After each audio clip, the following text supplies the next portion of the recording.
कुरंगी से जब आपका स्वागत है मेरे चैनल पर। जिस तरह आपको धामी जी ने एक बहुत बड़ा दायित्व सौंपा है, आने वाले समय में आपकी प्राथमिकता क्या होगी?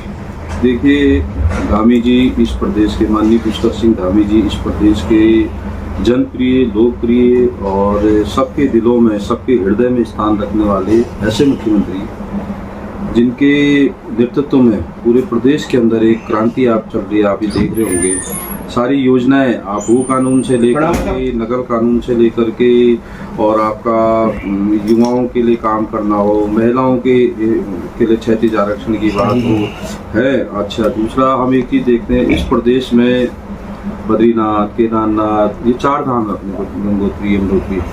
5वां धाम जो सैन्य धाम है, यानी कि सैनिकों की सेवा करने का काम, एक बहुत बड़ा संकल्प लेकर के माननीय धामी जी इस प्रदेश में काम कर रहे हैं। जनता के बीच में जाते हैं, सुबह लोगों से मिलते हैं और प्रत्येक कार्यकर्ता से स्नेह करते हैं। ऐसे मुख्यमंत्री जी द्वारा जो भी हमको एक कार्य करने के लिए जो हमको एक छोटा सा कार्य दिया है, उसको हम आगे बढ़ाने का काम करेंगे। देखा जाता है कुरंगा जी, प्रति वर्ष जैसे मानसून आता है या ग्रीष्मकालीन मौसम आता है, उसमें पानी की पेयजल की बहुत समस्या हो जाती है।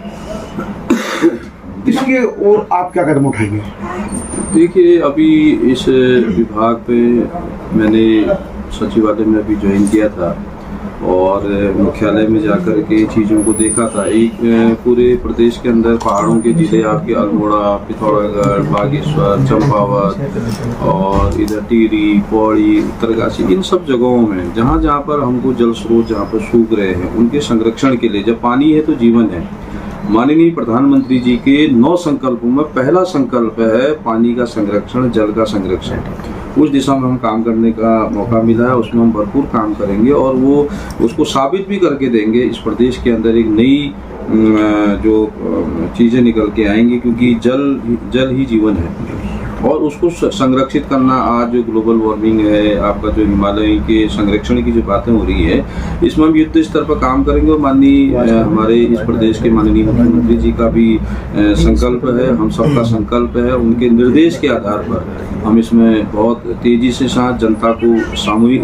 उसमें ब्लॉक स्तर से लेकर के जिला स्तर पर सबको शामिल करते हुए इस काम को करेंगे और एक नया क्रांति का काम होगा। वही बात की जाए हल्द्वानी के लिए, जो हल्द्वानी है या तरह की बात की जाए, पानी के लिए बहुत समस्या थी, जो एक लंबे समय से जमरानी बांध अधर में लटका हुआ था। प्रधानमंत्री श्री नरेंद्र मोदी जी एवं धामी जी के प्रयासों से वो काम प्रगति पर है, लेकिन वहीं जो विपक्ष है वो लगातार सवाल उठा रहा है। देखिए, विपक्ष तो पूरे देश में कहीं है ही नहीं। आप ही बताइए कि इधर 60-65 सालों तक सेंटर में विपक्ष रहा, क्या काम किया उन्होंने? कोई ये काम बता दीजिए। उनकी योजनाएं वहाँ से, कोई योजना अगर 100 रुपये में चल के आती थी तो यहाँ 50 पैसे तक पहुँचती थी। और जमरानी बांध जैसा जो इतना बड़ा विषय है, जिसको लेकर के हमारे मुख्यमंत्री जी ने बार बार प्रयास किया और उनके प्रयासों के आधार पर ये जमरानी बांध का निर्माण शुरू हुआ। विपक्ष का काम क्या है? वो तो लगातार चीज़ों को नेगेटिव तरीके से पेश करते हैं। उनका नेतृत्व नेगेटिव चीज़ों को पेश करता, तभी आज सब बिखर गए हैं, जीरो हैं।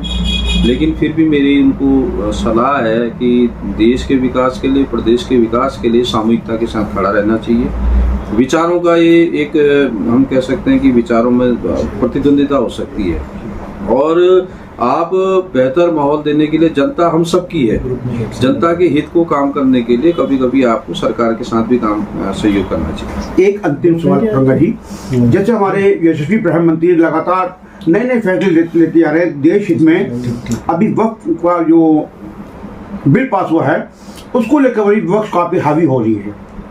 देखिए, ऐसा है, विपक्ष में जो लोग बैठे हुए हैं, वक्फ में भी हमारे लोगों ने जो चेयरमैन बने हैं, जो हमारे बोर्ड के गठन किए हुए लोग हैं, उनकी खुद की रिपोर्टें हैं कि वहाँ पर बहुत सारी चीज़ें ठीक नहीं होती हैं। आप बता दीजिए किसी भी वक्फ बोर्ड ने उसमें जो भी काम किया है, ये जो हम लोग काम कर रहे हैं, बेहतरी के लिए काम कर रहे हैं, समाज की बेहतरी के लिए काम कर रहे हैं। और विपक्ष हमेशा इन सब चीज़ों को नैरेटिव खराब करता है और वक्फ बोर्ड जो बने हुए हैं उसमें भी बहुत सारी चीज़ें हैं। उसमें मेरा इसमें ज़्यादा बोलना ठीक नहीं, क्योंकि ऊपर के लोग इसमें बोलेंगे। लेकिन फिर भी एक परिवर्तन के साथ, जनता के हित को साथ में रखते हुए, सामाजिक न्याय के साथ हम सब लोग काम कर रहे हैं। तो अब देखा ये शंकर कोरंगा जी थे जिन्होंने आज हमसे खास बातचीत की, कई मुद्दों पे इन्होंने बेबाक हमको जवाब दिया। आपका बहुत धन्यवाद। धन्यवाद अतुल जी, आपका बहुत बहुत आभार, बहुत बहुत।